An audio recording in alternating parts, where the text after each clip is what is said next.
My girlfriend declared she was moving in with her ex to improve their co-parenting situation, saying I'd get it one day. I agreed calmly, helped her pack her things, and even drove her to his place. What I slipped into their mailbox caused her ex to evict her within 2 days. I'm Greg, 36, and was with Jessica, 33, for 2 years. She has a 6-year-old daughter, Emma, from her past relationship with Nate, 35. I adored Emma like she was my own. We had tea parties, read bedtime stories, the works. 3 weeks ago, Jessica sat me down for a serious conversation. I've been reflecting on Emma's needs, she began. Nate and I think living together would benefit her co-parenting. It's about her stability. I stared, stunned. Are you serious? I asked. I knew you'd take it this way, she replied. This isn't about us. It's for Emma. She needs both parents in one home. Jessica, we live together. Emma has her own space here. I've been helping raise her for 2 years. She sighed dismissively. You're not her biological dad, Greg. This is what's best for her. You'll see when you're a parent someday. The condescension stung. She brushed off 2 years of early morning cartoons, homework sessions, and checking for monsters under Emma's bed. The nerve. So you're moving in with Nate? For Emma's sake. It's temporary, just until she's settled. We can still date. You can visit on weekends. Nate's okay with it. Nate's okay with it? How kind of him. I took a breath. You're right. This is the right move. When do you want to start packing? Her eyes brightened. Really? You're okay with this? Totally, I said. I'll even help you move. She hugged me, teary-eyed. I knew you'd understand. You're so mature. Yeah, mature. Update 1. I played the role of supportive boyfriend all week.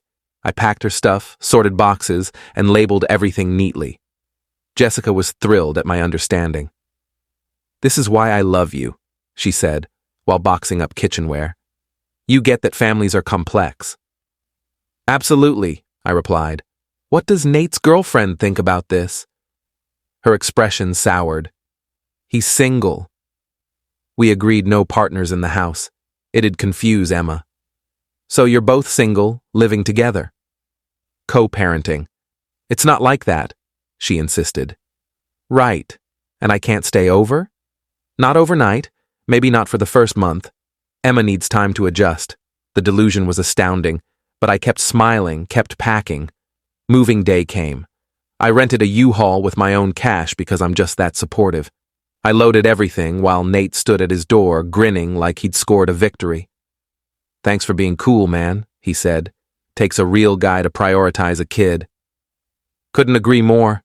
Kids come first. He missed the edge in my tone. So did Jessica. After unloading, she walked me to my truck. I'll call tomorrow. We'll plan a date night. Can't wait, I said. She kissed me goodbye as Nate watched from the window. I drove off but didn't head home. I had one last stop, their mailbox. While packing, I'd stumbled across a folder in Jessica's closet marked Important Papers. Being the helpful guy I was, I ensured it was packed, but not before making copies. The custody agreement from their divorce was eye-opening, especially the clause about cohabitation with romantic partners impacting child support, and financial records showing Nate owed $18,000 in unpaid support. The real gem? Printed text messages between them from a month ago. Why do people print texts? They discussed rekindling their relationship while keeping me around for financial support since I'd been covering half her rent and Emma's school supplies. Nate, just move in. We'll deal with Greg later. He's too useful right now. Paid for Emma's dance lessons all year. What a fool. Be nice. He loves Emma. Makes this easier. I left copies in the mailbox with a note. Nate, thought you'd want to see what Jessica's been telling her friends about your bedroom struggles. Also, your ex-wife Carla might be interested in that back child support. Copies sent to her. Best of luck with your new housemate, Greg. The bedroom struggles? Total fiction. But cheaters always suspect the worst.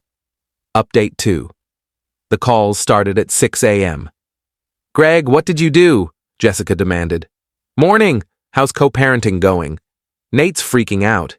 He says you left him something, but he won't say what. He wants me out today." "Strange. I just dropped off some papers I found while packing. Thought they were important." "What papers?" "Oh, legal stuff, texts. You should really secure sensitive info." Silence. Then, "You went through my things?" "You asked me to pack everything, remember?" I was thorough. "Those were private." "Were they?" Nate seems pretty curious about them now. She hung up, called back sobbing 10 minutes later. "He's threatening court. Says I broke the custody agreement." "By moving in with him?" "By planning to keep dating you while living here. It counts as cohabitation with a partner." Whoops, who could have predicted that? "You did.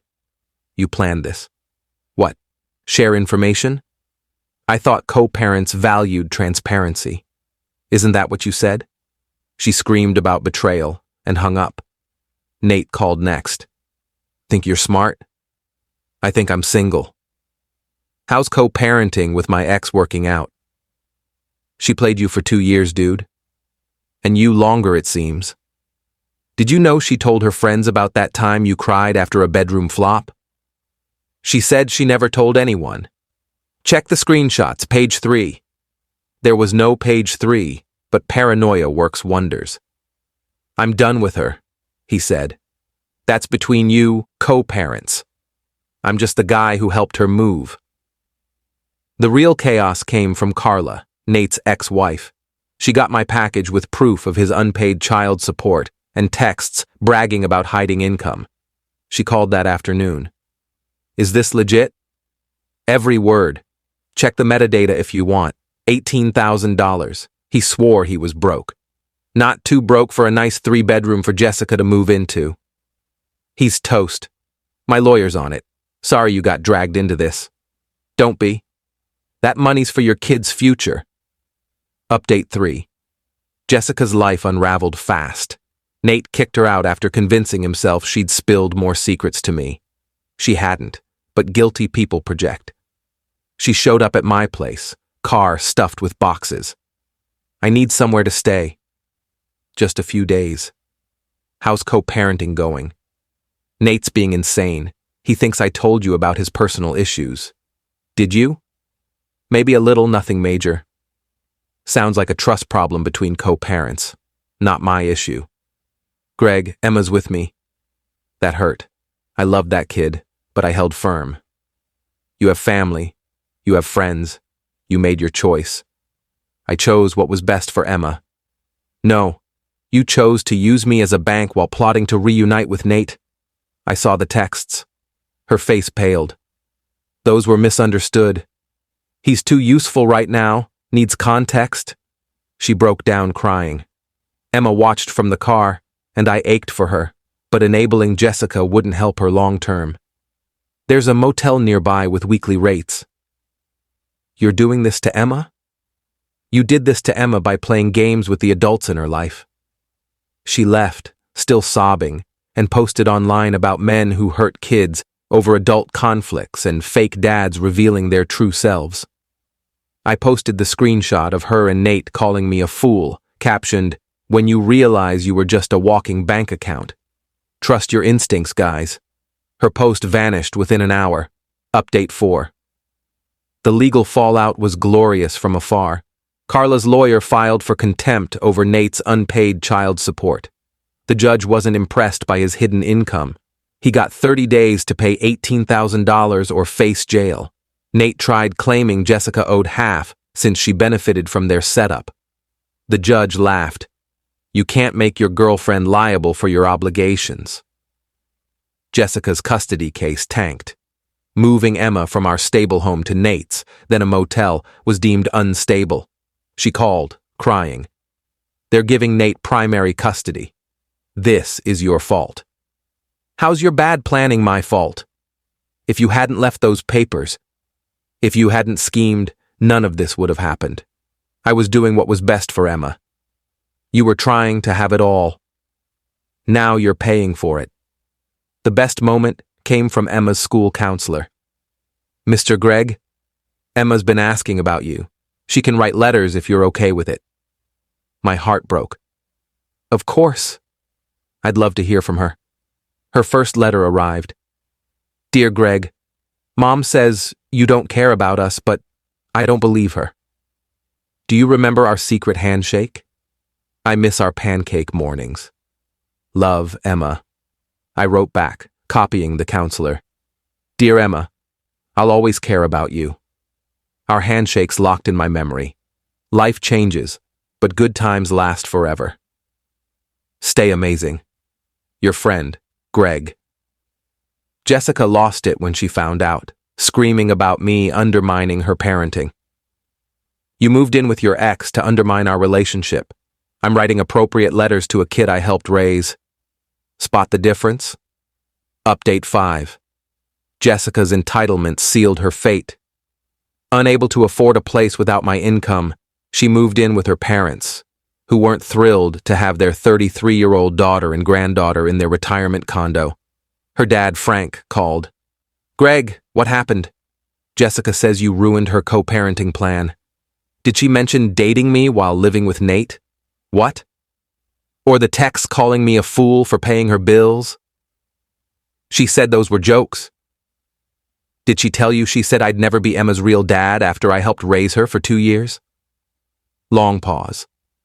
No. Send me the screenshots. I did. He called back. I'm sorry, Greg. We didn't raise her like this. Not your fault, Frank.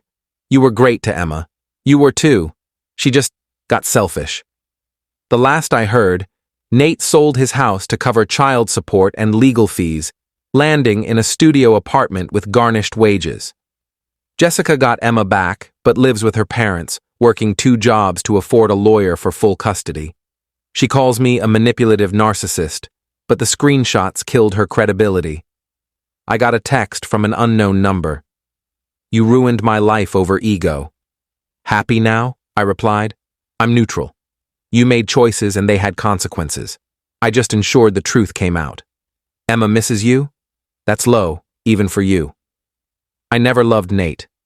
I love you. You loved my wallet. There's a difference. Can we talk? We just did. Lose my number. I blocked her. I'm now dating Claire, no kids, no ex-drama, pays her own way. It's refreshing. Final update. 2 months post-mailbox, here's the fallout. Jessica's still at her parents', posting about single mom resilience and rising above betrayal. Her posts get empty likes from bitter friends. Nate's in a tiny apartment, wages docked for child support. Carla sent a thank you card with a coffee gift card and a photo of her kids at a theme park, noting, "Your honesty funded this. Thank you." Emma's doing okay, but misses stability per her counselor. I've kept her letters and respond when allowed, always copying the counselor. Jessica tried to block it, but the court ruled it's in Emma's best interest to maintain positive connections. Some friends said I went too far. You didn't need to go nuclear. But I didn't create the bomb. Jessica did by using me as a backup while plotting with Nate. He did by dodging child support. I just lit the fuse. Petty? Sure. Wrong? I don't think so. Jessica wanted it all. The ex, the boyfriend, the money, the safety net. She bet I'd be too soft to act. She lost. Nate tried to bond over being played by her. She used us both, man. Let's grab a drink. You called me a fool. You schemed with her. We're not buddies. He cursed me out and hung up. Red flags were there, Jessica's constant comparisons to Nate, her endless texts with him about Emma, her excitement when he arrived, then complaints when he left. I was a tool, nothing more.